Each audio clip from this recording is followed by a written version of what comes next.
Bismillahirrahmanirrahim. Assalamualaikum warahmatullahi wabarakatuh. Alhamdulillah, alhamdulillahi rabbil alamin, alladzi anzala as-sakinah fi qulubil mu'minin liyazdadu imanan ma'a imanihim. Nashhadu an la ilaha illallah wahdahu la syarika lah wa asyhadu anna Muhammadan abduhu wa rasuluh la nabiyya wa la rasulahu ba'dah. Allahumma salli wa sallim wa barik ala sayyidina Muhammadin asyrafil anbiya'i wal mursalin wa ala alihi wa ashabihi ajma'in, amma ba'd. Subhanallah bihamdihi adada khalqihi wa ridha nafsihi wa zinata 'arsyihi wa midada kalimatihi. Qala Allah Ta'ala fil Qur'anil Karim, a'udzu billahi minasy syaithanir rajim. Bismillahirrahmanirrahim. Ya ayyuhalladzina amanu taqullaha haqqa tuqatih wa la tamutunna illa wa antum muslimun. Wa qala Rasulullah sallallahu alaihi wasallam, ma yusibul muslim min nasabin wala wasabin wala hammin wala huznin wala adha wala ghammin hatta asy-syaukatu yushaquha illa kafara Allah biha min khatayah. Sadaqallahul azim wa sadaqa rasuluhun nabiyil karim wa nahnu ala dzalika minasy syahidin wasyakirin walhamdulillahi rabbil alamin. Bapak-bapak, saudara-saudara jemaah salat subuh Masjid As-Shadiqin yang dimuliakan Allah Subhanahu wa taala, bersyukur kita kepada Allah. Alhamdulillah, pada hari ini tanggal 29 Syawal 1446 Hijriah, yang mana bertepatan tanggal 28 April 2025 Masehi, kita semua masih diberikan kemudahan tetap bertakwa kepada Allah, tetap dalam ketaatan kepada Allah. Apalagi di salat subuh berjamaah ini, Rasul telah mengingatkan, man shalla subha fi jama'atin faka'annama shalla laila kullah. Barang siapa yang salat subuh berjamaah, maka seakan-akan dia mendapatkan pahala salat semalaman penuh.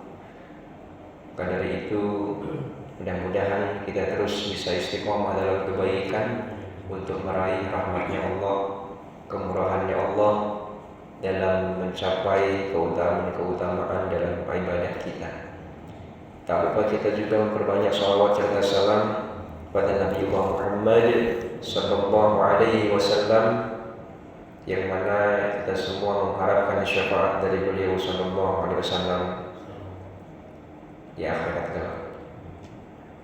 Hadirin rahimakumullah, pada kesempatan subuh kali ini saya ingin menyampaikan tentang ujian yang kita hadapi di dalam kehidupan ini. Ternyata sangat banyak sekali hikmah di dalamnya.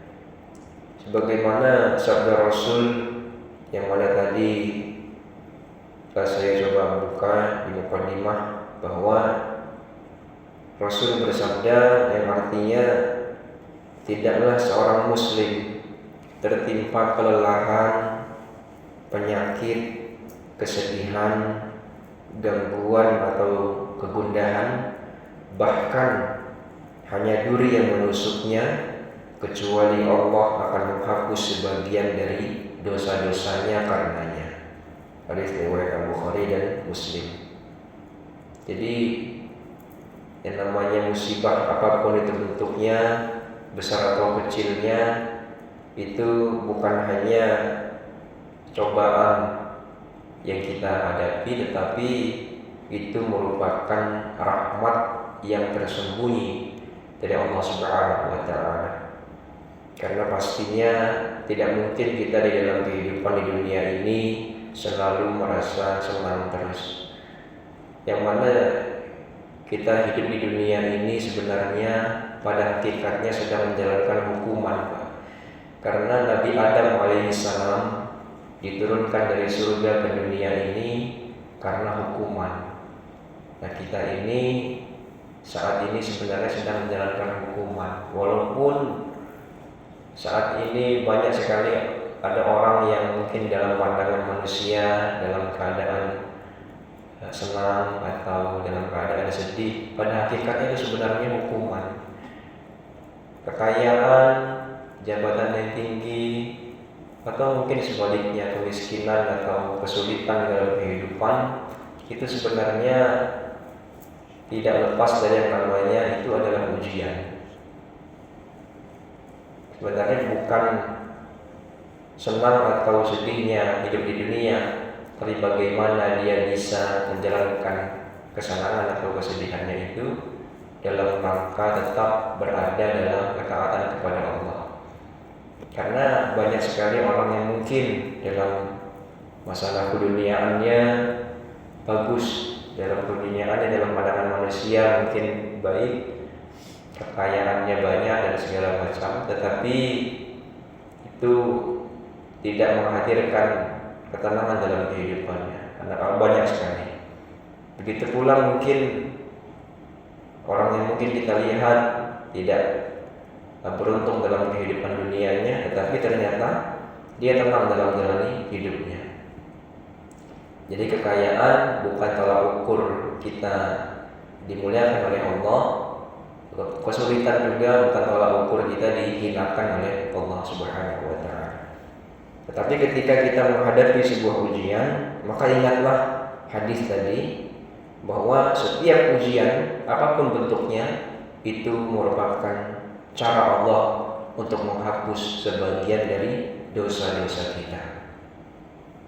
Kemudian ternyata juga di samping kita dihapus dosa-dosanya, ternyata ada sebuah kabar gembira bagi kita yang mungkin nanti atau mungkin saat ini sedang menghadapi ujian.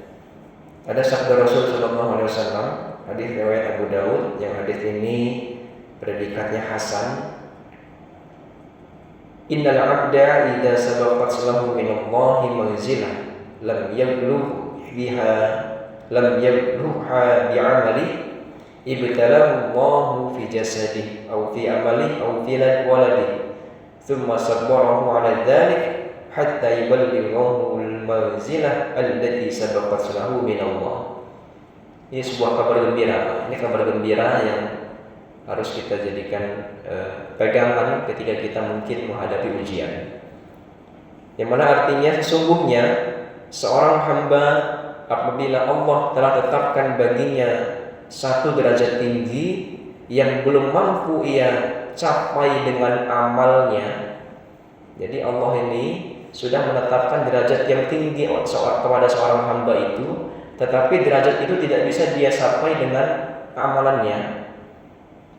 Maka Allah akan mengujinya, kemudian Allah sabarkan ia hingga dia sampai pada derajat yang telah Allah tetapkan itu. Jadi namanya amal ibadah ini kan, yang namanya amal ini perlu ilmu, Pak ya, perlu ilmu. Kadang-kadang kita dalam menjalankan amal ini masih banyak kekurangan yang mungkin kita belum sempurna dalam memahami ilmunya dan seterusnya. Tetapi Allah berikan opsi lain dari itu. Karena orang ini ditetapkan sebenarnya di derajat yang tinggi. Tidak bisa dia andalkan amalnya untuk mencapai derajat itu, maka Allah berikan ujian, Allah sabarkan hatinya, dan dengan wasilah dia sabar dari ujian itu, dia sampai ke derajat yang tinggi itu. Makanya tidak jarang orang-orang yang mungkin kita lihat dalam hal agama, mungkin dia tidak terlalu yang namanya paham agama, tapi dia tetap sholat, melaksanakan ibadah yang wajib dan seterusnya. Tetapi luar biasa, hidupnya dimudahkan oleh Allah Subhanahu wa Ta'ala, dimuliakan oleh orang, disenangi oleh orang lain. Ternyata ini rahasia. Dia sabar dalam menghadapi ujiannya, walaupun amalnya belum sempurna. Tetapi Allah sempurnakan itu untuk dapatkan derajat itu dengan disabarkan hatinya dalam menghadapi ujian. Masya Allah. Yang mudah-mudahan Allah Subhanahu wa Ta'ala memberikan kita kemudahan dalam menghadapi ujian-ujian yang pastinya kita hadapi di dunia ini, sehingga kita dihapus segala dosa-dosa kita dan diangkat derajat kita di sisi Allah Subhanahu wa Ta'ala. Demikian yang saya sampaikan, kurang lebihnya mohon maaf pada Allah, mohon ampun.